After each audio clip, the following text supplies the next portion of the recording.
ನಮಸ್ತೆ. ಕಳೆದ 7 ದಿನದಿಂದ ನಾನು ಟ್ರೈ ಮಾಡ್ತಿದ್ದೇನೆ ಬ್ರಹ್ಮಚಾರ್ಯಾಸನ ಅಥವಾ ಎಲ್ಸಿಟ್ ಕಲಿಲಿಕ್ಕೆ ಪ್ರಾಪರ್ ಆಗಿ. ಅಂಡ್ ಇದು ಈಗ ನಾನು ಹೇಗೆ ಮಾಡ್ತೇನೆ ಅಂತ. ಆದರೆ 7 ದಿನದ ಮೊದಲಿಂದ ನಾನು ಹೇಗೆ ಕಲ್ತುಕೊಂಡು ಬಂದೆ. ಸೊ ಫಸ್ಟ್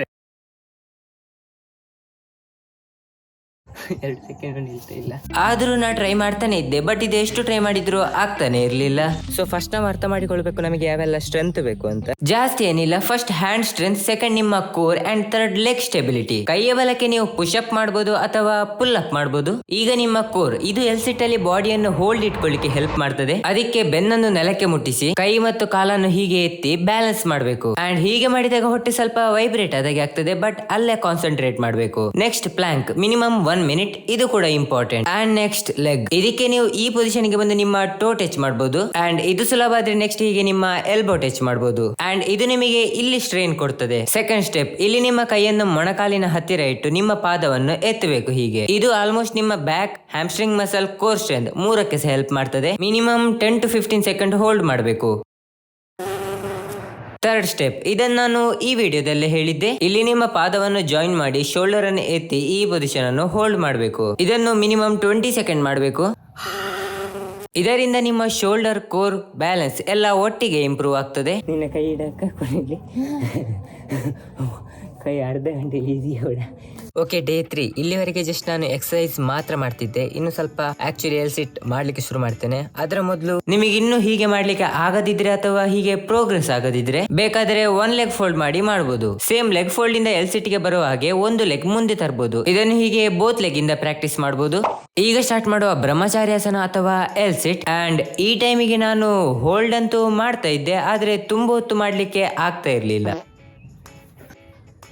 ಬಟ್ ಆದ್ರೂ ತೊಂದರೆ ಇಲ್ಲ, ಬಿಕಾಸ್ ನಾನು ಮೊದಲಿಗಿಂತ ಎಷ್ಟೋ ಇಂಪ್ರೂವ್ ಆಗಿದ್ದೇನೆ. ಅಂಡ್ ಹೀಗೆ ಸ್ವಲ್ಪ ಹೊತ್ತು ಪ್ರಾಕ್ಟೀಸ್ ಮಾಡಿ ಆದ್ಮೇಲೆ ನಂಗೆ ತುಂಬಾ ಹೊತ್ತು ಹೋಲ್ಡ್ ಮಾಡ್ಲಿಕ್ಕೆ ಆಗ್ತಾ ಇತ್ತು.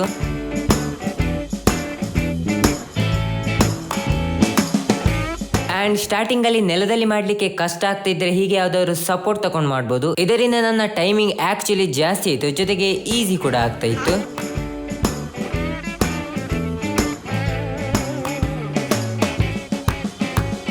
ಅಂಡ್ ಡೇ 3 ಮುಗಿಯುವಷ್ಟರಲ್ಲಿ ನಾನು ತುಂಬಾ ಪ್ರೋಗ್ರೆಸ್ ಆಗಿದ್ದೆ. Okay, finally day 7 and last 2 ದಿನದಿಂದ ನಾನು ಪ್ರಾಕ್ಟೀಸ್ ಮಾಡ್ತಾನೆ ಇದ್ದೆ.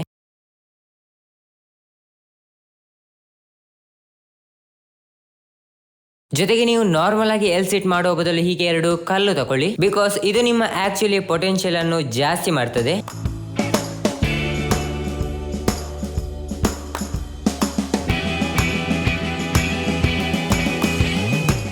ಅದರ ಜೊತೆಗೆ ನೀವು ಹೀಗೆ ಡೌನ್ ಹೋಗುವಾಗ ವಾಪಸ್ ಅಪ್ ಮಾಡಲಿಕ್ಕೆ ಹೆಲ್ಪ್ ಮಾಡ್ತದೆ.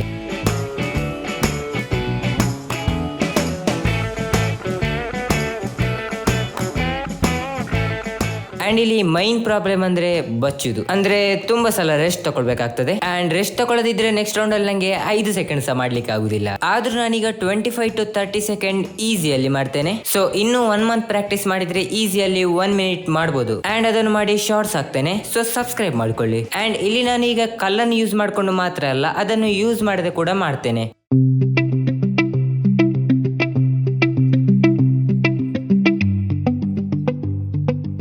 ಅಂಡ್ ಇದನ್ನೀಗ ಎಲ್ಲಿ ಬೇಕಾದ್ರೂ ಮಾಡ್ತೇನೆ, ಏನು ತೊಂದರೆ ಇಲ್ಲದೆ. ಜೊತೆಗೆ ಈಗ ನಾನು 60 ದಿನ 30 ಸ್ಕಿಲ್ ಕಲಿತಿದ್ದೇನೆ. ಇದು ನನ್ನ 20 ಸೆಕೆಂಡ್ ಸ್ಕಿಲ್. ಚಾನಲ್ ಅಲ್ಲಿ ಆಲ್ಮೋಸ್ಟ್ ಎವ್ರಿ ವಿಡಿಯೋ ಉಂಟು, ಸೊ ಚೆಕ್ಔಟ್ ಮಾಡಿ.